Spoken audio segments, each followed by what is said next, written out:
Hello everyone. Today we move towards the next topic, that is the mitochondria. Mitochondria is not the part of endomembrane system. Mitochondria, first of all, mitochondria discovered by the Fleming and Altman. किसने discover किया था? Fleming and Altman. unless specifically stained are not easily visible under the microscope. means जब तक हम इसको stand नहीं करेंगे ये हमें विजिबल नहीं होगा. वाई, किस लिए विजिबल नहीं होगा? Because of its very small size, बहुत ज़्यादा स्मॉल साइज होता है इसका. दैट्स वाई ये हमें इजीली विजिबल नहीं होता है. और इसको स्टेनिंग के लिए हमें क्या यूज़ करना पड़ता है? Genus green. क्या यूज़ करते हैं हमें? Janus green. इसका जो स्टेनिंग होती है वो होती है जेनस ग्रीन के साथ. The number of mitochondria per cell is variable depending on the physiological activity of the cell. Means जो जैसा फंक्शन करेगा, जिसकी जितनी एक्टिविटी होगी उसके पास उतने ही माइटोकॉन्ड्रिया के सेल प्रेजेंट होंगे. फॉर एग्जाम्पल, अगर मैं देखूं कि मेरा चिन है या माउथ है, उसमें माइटोकॉन्ड्रिया के सेल कम होंगे as compare to my heart, my brain. Okay. In terms of shape and size also, considerable degree of variability is observed. Shape and size पर भी इसकी variability जो है वो observe की जाती है. Typically it is a sausage shaped or cylindrical. कैसा होता है ये? Cylindrical shape का होता है. Each mitochondrion is a double membrane bound structure. Each mitochondrion is a double membrane bound structure होता है with the outer membrane and the inner membrane dividing its lumen distinctly into the two aqueous compartments. Okay, here we first of all draw the diagram. Rough diagram draw करते हैं एक. This is the outer membrane layer. Outer membrane layer. Next inner layer.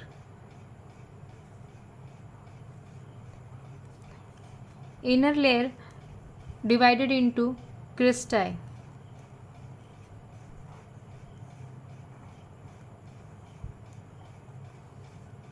Okay. Outer membrane, inner membrane, and this space is the mitochondrial membrane space. Inner mitochondrial membrane space. Okay. And on the outer layer porin proteins are present. कौन से protein present होते हैं? Porin protein. इनका function क्या होता है porin protein का? It makes the outer membrane porous. ये आउटर मेम्ब्रेन को क्या करते हैं? पोरियस कहते हैं. ओके. आउटर मेम्ब्रेन कंटिन्यूटी होती है उसकी, ये डिवाइड नहीं होती है. Inner membrane divided into the cristae. ये क्या है? Cristae. And what is the function of cristae? It increase the surface area. ये क्या करता है? सरफेस एरिया को इंक्रीज करता है. अंदर का जो सरफेस एरिया होता है उसको इंक्रीज करता है. Okay. Porin protein are present. Where are the porin protein present? On the outer layer and it makes the layer porous. okay. space जो present होता है inner mitochondrial space and this is stroma और matrix. ये क्या है आपका? Stroma है या मैट्रिक्स है. Inner mitochondrial space, inner mitochondrial जो लेयर है इसके ऊपर आपका कौन सा सिस्टम प्रेजेंट होता है? Electron transport chain. Electron transport chain present होता है.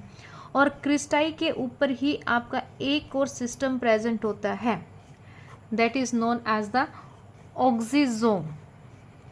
ऑक्सीजोम या F1 पार्टिकल सिस्टम, जिसका मेन फंक्शन क्या है? एटीपी फॉर्मेशन के लिए. क्या है इसका मेन फंक्शन? एटीपी फॉर्मेशन के लिए. ओके. सर्कुलर डीएनए प्रेजेंट होता है. क्या प्रेजेंट होता है? सर्कुलर डीएनए प्रेजेंट होता है। दोबारा से रिवाइज करेंगे। आउटर लेयर के ऊपर पोरिन प्रोटीन प्रेजेंट होता है जो कि हमारे लेयर को पोरियस बना देता है। इनर लेयर किस फॉर्म में होती है? क्रिस्टा की फॉर्म में होती है। क्रिस्टा का फंक्शन क्या है? Increase the surface area. Okay, circular DNA present होता है। इनर मेम्ब्रेन के ऊपर electron transport chain system present होता है। और one more system is also present, oxysome और FOF1 particle system that is useful in the formation of ATP. Inner mitochondrial membrane space, and this is the lumen stroma matrix. So this is the structure of mitochondria. Now move to the NCERT. Inner membrane dividing its lumen distinctly into the two aqueous compartment, that is the outer compartment and the inner compartment. Outer compartment, inner compartment. The inner compartment is filled with dense homogeneous substance called the matrix. ये homogeneous substance होता है, that is known as the matrix. Okay, the outer membrane forms the continuous limiting boundary of the organelle. ये limiting boundary बनाती है organelle की. Okay, the inner membrane forms a number of infoldings called the cristae. ये inner membrane है जो infolding बनाती, inner membrane है जो infolding बनाती है, and that infoldings are known as the cristae. Towards the matrix the cristae increase the surface area. यही मैंने बताया कि क्रिस्टाई का फंक्शन क्या होता है? It increase the surface area. The two membrane have their own specific enzymes associated with the mitochondrial function. Mitochondria are the site of aerobic respiration. Mitochondria किसका site है? एरोबिक रेस्पिरेशन का, क्योंकि इसके ऊपर इलेक्ट्रॉन ट्रांसपोर्ट चेन भी present है, oxysome भी present है जो हमारा ATP की फॉर्मेशन करता है. सो इसका जो मेन फंक्शन है वो किस में होता है कि साइट है मेन एरोबिक रेस्पिरेशन की. यहाँ पे क्रैब साइकिल टेक प्लेस करता है, ग्लाइकोलाइसिस टेक प्लेस करता है. They produce cellular energy in the form of ATP. क्या प्रोड्यूस करता है? सेलुलर एनर्जी प्रोड्यूस करता है in the form of ATP. Hence they are called the powerhouse of the cell. That's why they are known as the powerhouse of the cell. ATP form करता है, इसीलिए हम इस mitochondria को क्या बोलते हैं कि ये power house of the cell है, क्योंकि जो एनर्जी होती है सेल की वो यहीं से बनती है. The matrix also possess single circular DNA molecule. एक सिंगल मतलब एक सर्कुलर DNA मोलिक्यूल इसके अंदर प्रेजेंट होता है. अ फ्यू RNA, कुछ RNA मोलिक्यूल्स भी प्रेजेंट होते हैं. Ribosome 70S. अब यहाँ पे ये मेन है कि कौन सा राइबोसोम प्रेजेंट होता है? राइबोसोम जो प्लांट के अंदर है और एक होता है एनिमल के अंदर. प्लांट के अंदर आपका जो राइबोसोम है वो कौन सा होता है? 70S ribosome. और एनिमल के अंदर जो माइटोकॉन्ड्रिया के अंदर राइबोसोम जो प्रेजेंट होता है that is 55S. Okay, the mitochondria divided by fission. जैसे आपके प्रोकैरियोट्स फिजन से डिवाइड होते हैं वैसे ही माइटोकॉन्ड्रिया भी डिवाइड होता है फिजन से. और प्रोकैरियोट्स भी के अंदर भी जो आपका राइबोसोम होता है वो 70S होता है. प्लांट्स के अंदर भी माइटोकॉन्ड्रिया का जो राइबोसोम है वो क्या होगा? 70S होगा. One more thing is outer membrane of mitochondria is also known as the mitoplast. Okay, main function अब इसके क्या है? क्या मेन फंक्शन है हमारे माइटोकॉन्ड्रिया के? Power house of the cell बोला जाता है इसको. ओके, ठीक है. इसके अंदर एरोबिक रेस्पिरेशन टेक प्लेस करती है. एरोबिक रेस्पिरेशन की ये मेन साइट है. एरोबिक रेस्पिरेशन की मेन साइट है. क्रैब साइकिल टेक प्लेस करता है. इलेक्ट्रॉन ट्रांसपोर्ट सिस्टम है और एक लिंक रिएक्शन यहाँ पे टेक प्लेस करती हैं. लिंक रिएक्शन मतलब जो भी ऑक्सीडेटिव डिकार्बोक्सिलेशन रिएक्शंस होती हैं वो सारी भी यहीं पर टेक प्लेस करती हैं. So these are the functions of mitochondria. Our next topic is plastids. Plastids are found in all plant cells and in euglenoids. सभी प्लांट सेल के अंदर यूग्लिनोइड्स के अंदर प्रेजेंट होता है. यूग्लिनोइड क्या होता है आपका? Protista. These are easily observe under the microscope as they are large. हम इनको इजीली माइक्रोस्कोप में देख सकते हैं बिकॉज इनका साइज क्या होता है? लार्ज होता है. बट माइटोकॉन्ड्रिया का साइज क्या था? स्मॉल था. They bear some specific pigment thus imparting specific colours to the plant. इनके अंदर कुछ स्पेसिफिक पिगमेंट प्रेजेंट होते हैं और उन पिगमेंट की वजह से प्लांट्स के अंदर कुछ स्पेसिफिक कलर आता है. And based on the type of pigments plastids can be classified into chloroplast, chromoplast and the leucoplast. Leucoplast क्या है? कलरलेस है because there is no pigment present in the leucoplast. The chloroplast contain chlorophyll. अब chloroplast में क्या present है? Chlorophyll present है and carotenoid pigments present हैं जो कि रिस्पॉन्सिबल हैं किसके लिए? For trapping the light energy. अब फोटोसिंथेसिस टेक प्लेस करता है प्लांट्स में, फोटोसिंथेसिस के लिए कौन सा पिगमेंट रिस्पॉन्सिबल है? क्लोरोफिल पिगमेंट रिस्पॉन्सिबल है। Okay, in the chromoplast fat soluble carotenoids pigment, और क्रोमोप्लास्ट के अंदर कौन सा पिगमेंट प्रेजेंट होता है? कैरोटिनॉइड, जो कि अलग अलग कलर प्रोवाइड करता है। लाइक कैरोटीन, कैरेट के अंदर होता है beta carotene. Okay, xanthophylls and others are present. This gives the part of the plant a yellow, orange and the red colour. The leucoplast are the colourless plastid. ये क्या है? हमारा colourless plastid है, of varied shape and size with stored nutrients. Amyloplast store carbohydrates, elaioplast store oils and fats, whereas aleuroplast stores proteins। Okay, first of all हम इसकी table यहाँ पे बना लेते हैं जिससे हमें ये क्लियर हो जाएगा कि किसमें क्या चीज़ प्रेजेंट होती है। ओके, प्लास्टिड इजीली विजिबल होता है क्योंकि इसका साइज क्या होता है? लार्ज होता है। 3 होते हैं इसके अंदर, क्लोरोप्लास्ट,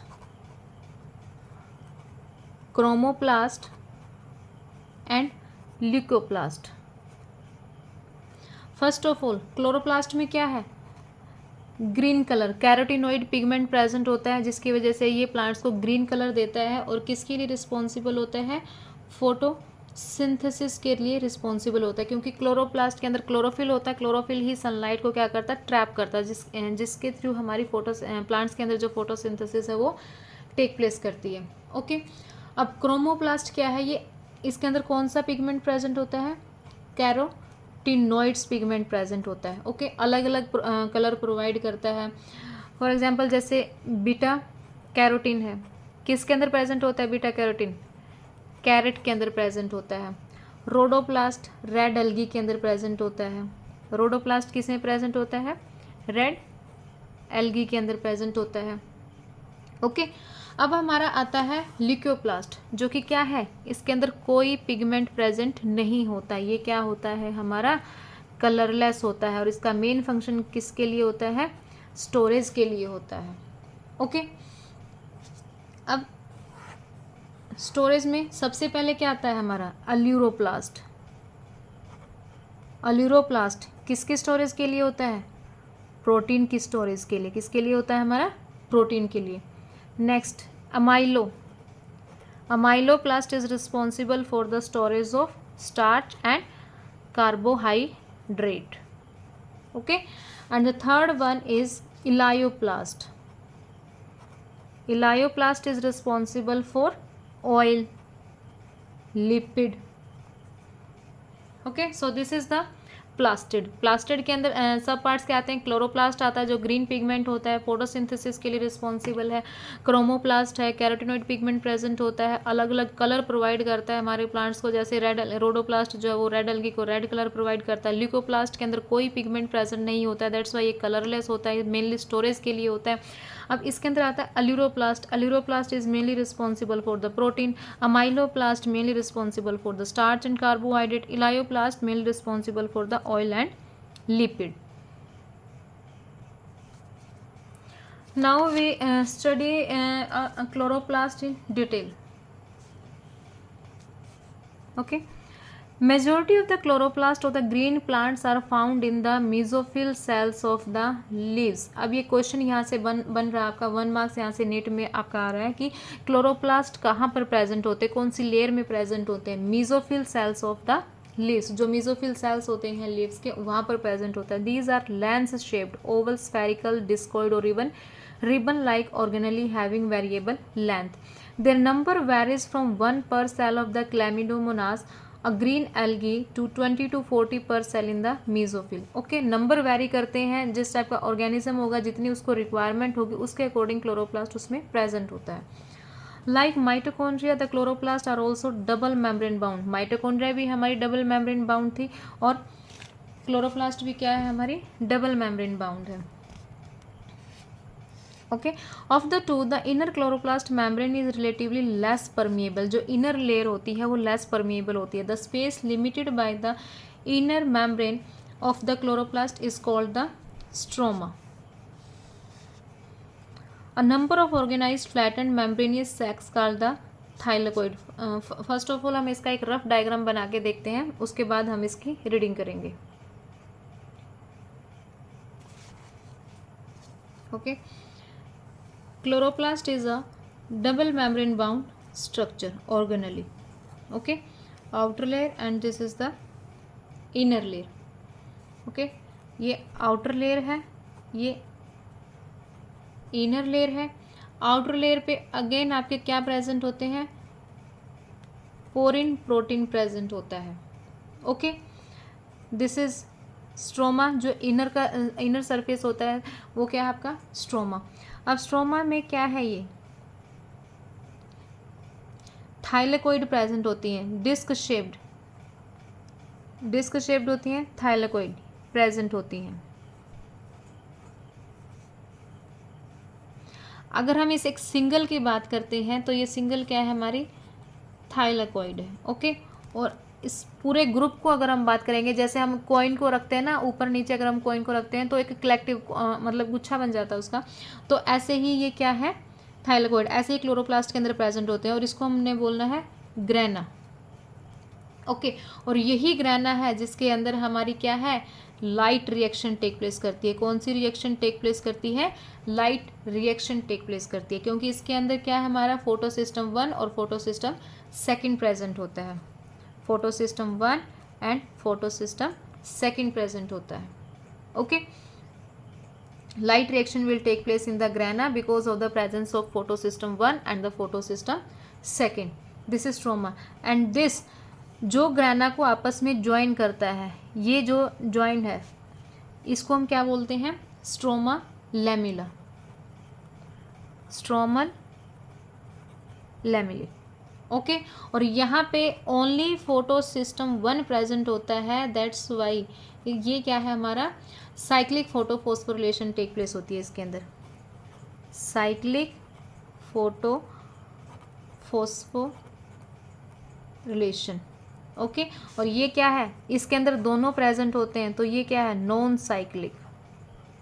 ओके, ग्राना में लाइट रिएक्शन टेक प्लेस करती है। लाइट रिएक्शन किस लिए टेक प्लेस करती है, क्योंकि इसके अंदर फोटोसिस्टम 1 एंड फोटोसिस्टम 2 दोनों टेक प्लेस दोनों पिगमेंट प्रेजेंट होते हैं, जिसकी वजह से इसके अंदर non cyclic photophosphorylation reaction take place करती है।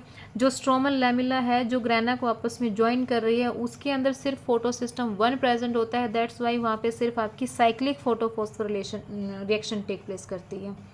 ओके, अब ग्राना के अंदर तो लाइट रिएक्शन टेक प्लेस करती है। अब क्वेश्चन अराइज होता है कि डार्क रिएक्शन कहाँ टेक प्लेस करती है। ये जो स्ट्रोमा है यहाँ पे आपकी कौन सी रिएक्शन टेक प्लेस करती है, dark reaction. Okay, place in the dark reaction. अब इसके अंदर भी राइबोसोम प्रेजेंट होता है, ये हमने पहले पढ़ा है कि इसके अंदर कौन सा राइबोसोम प्रेजेंट होता है। माइटोकॉन्ड्रिया में भी आपका 70S राइबोसोम है, क्लोरोप्लास्ट में भी कौन सा प्रेजेंट होता है, 70S राइबोसोम प्रेजेंट होता है। Okay, so this is the structure of chloroplast. Now move to the NCERT lines. A number of organised flattened membranous sacs called the thylakoids. These are thylakoids जो कि disc shaped की हैं। Okay, are present in the stroma. Thylakoids are arranged in stacks like the piles of coins called the grana. Okay, हम इस complete को grana बोलते हैं। अगर हम सिंगल की बात करेंगे तो दैट इज थाइलेकोइड, और अगर पूरे ग्रुप की बात करेंगे तो वो क्या होगा हमारा ग्रेना और the integral thylakoid. In addition there are flat membranous tubules called the stroma lamellae connecting the thylakoid of the different grana. This is the stroma lamella. Okay, the membrane of the thylakoid enclose a space called a lumen. The stroma of the chloroplast contain enzymes required for the synthesis of carbohydrates and proteins. जो stroma होता है chloroplast का, उसके अंदर enzymes present होते हैं जो carbohydrate और प्रोटीन्स की सिंथेसिस करते हैं। It also contains small double-stranded circular DNA. double-stranded circular DNA present होता है। ओके, राइबोसोम प्रेजेंट होता है, molecules and ribosome. Chlorophyll pigments are present in the thylakoid. Chlorophyll pigment कहाँ प्रेजेंट होता है, थाइलेकोइड में प्रेजेंट होता है, जिसकी वजह से वहाँ पे लाइट रिएक्शन टेक प्लेस करती है। The ribosome of the chloroplast are smaller. जो राइबोसोम होता है क्लोरोप्लास्ट का वो क्या होता है, स्मॉल होता है, 70S, and then the cytoplasmic ribosome 80S। जो राइबोसोम होता है क्लोरोप्लास्ट का वो क्या है 70s। Okay, so this all about the chloroplast. Now move to the next topic, that is the ribosomes. Ribosomes are the granular structures. कौन से structures होते हैं ये granular means granules की form में होते हैं। First observed under the electron microscope as dense particles by the George Palade. किसने डिस्कवर किया था इनको? जॉर्ज पैलेट ने। They are composed of ribonucleic acid. इसके अंदर क्या प्रेजेंट होता है? Ribonucleic acid and proteins and are not surrounded by any membrane. और इनके सराउंड कोई भी मेम्ब्रेन नहीं होती है, ये विदाउट मेम्ब्रेन होते हैं। और राइबोसोम्स किस किस में प्रेजेंट होते हैं? Both in prokaryotes and the eukaryotes. Non membranosus होते हैं, स्मॉलेस्ट नॉन मेम्ब्रेनियस होते हैं, स्मॉलेस्ट सेल ऑर्गेनेली होती है and present in both prokaryotes and the eukaryotic cell. Okay, the eukaryotic ribosomes are ATS। जो यूकैरियोटिक राइबोसोम्स हैं वो क्या होते हैं? ATS हैं, वाइल द प्रोकैरियोटिक राइबोसोम्स क्या है हमारे? 70S हैं। ईच राइबोसोम हैज़ 2 सब यूनिट्स। 2 सब यूनिट्स होती हैं, लार्जर एंड द स्मॉलर सब यूनिट्स। कौन कौन सी? एक लार्ज होती है और एक स्मॉल होती है। द 2 सब यूनिट्स ऑफ ATS। अब ATS में कौन कौन सी सब यूनिट्स होती हैं? 60 एंड 40। एंड 70S में कौन कौन सी यूनिट्स होती हैं? 50 एंड 30। अब S यहाँ पे क्या डिनोट कर रहा है आपको? S is the Svedberg's unit, जो कि हमारी डेंसिटी और साइज को मेज़र करती है। S is the Svedberg's unit. Sedimentation coefficient है जो कि मेनली यूज होता है for the measurement of density and the size. Both 70S and the 80S ribosomes are composed of 2 सब यूनिट्स। 70S और 80S राइबोसोम में दो सब यूनिट्स जो है वो हमारी प्रेजेंट होती हैं। ओके, कुछ और फर्दर मेन पॉइंट्स हम इसके अंदर देखते हैं। राइबोसोम, ओके, फर्स्ट किसने इसको डिस्कवर किया था? जॉर्ज पैलेट ने। प्रोकैरियोट्स एंड यूकैरियोटिक दोनों सेल के अंदर प्रेजेंट होती हैं। ओके, नॉन मेम्ब्रेनियस होती है, मीन्स इसके ऊपर कोई मेम्ब्रेन प्रेजेंट नहीं होती। स्मॉलेस्ट सेल ऑर्गेनेली है और इसको हम ऑर्गेनेली विद इन ऑर्गेनेली भी बोलते हैं। ये एक मेन पॉइंट है, organelle within organelle. Okay, क्योंकि ये किस में प्रेजेंट होती है? माइटोकॉन्ड्रिया में भी प्रेजेंट होती है, जो ऑलरेडी एक सेल ऑर्गेनेली है। किसके अंदर प्रेजेंट होती है ये? माइटोकॉन्ड्रिया में भी प्रेजेंट होती है, जो खुद एक सेल ऑर्गेनेली है। That is why ribosome is known as the organelle within organelle. Okay, next क्या है? Protein factory. इसको हमने क्या बोलना है? Protein factory. इसका मेन फंक्शन क्या है? ये प्रोटीन फैक्ट्री किस लिए बोला? क्योंकि ये प्रोटीन को सिंथेसाइज करती है, प्रोटीन बनाती है।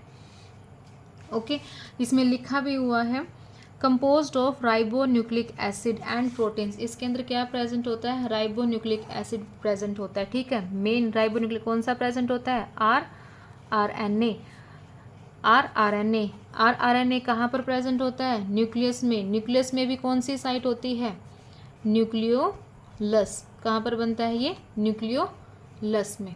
ओके, अब यूकैरियोट में आपका 80S होता है, प्रोकैरियोट में आपका 70S होता है। 80S further divided into 60 and 40 and 70 further divided into 30S and the 50S। Means एक तो आपकी लार्ज सब यूनिट होती है, एक आपकी स्मॉल सब यूनिट होती है। ये 60 है, ये 40 है।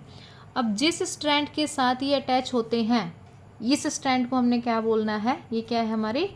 mRNA। 3' to 5'। सब यूनिट्स किसके साथ अटैच होती है? mRNA के साथ। अपर वाली जो है वो लार्ज होती है, नीचे वाली स्मॉल होती है। ठीक है, 2 सब यूनिट्स होते हैं, large and the small, 60 and 40। ये यूकैरियोटिक का बता रही हूँ मैं। ओके, और किस स्ट्रैंड पर होते हैं? mRNA की स्ट्रैंड पर, 3' to 5'। Okay,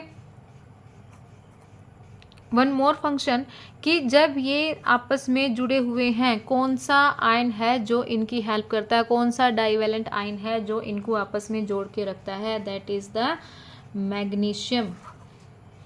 okay, magnesium. अगर इसकी कंसंट्रेशन ज़्यादा है तो ये आपस में अटैच रहेंगे, अगर इसकी कंसंट्रेशन डाउन हो जाती है तो दोनों सब यूनिट्स क्या है? आप सेपरेट आउट हो जाती हैं। ओके, सो डाइवेलेंट आयन कौन सा होता है इसके अंदर? मैग्नीशियम 2।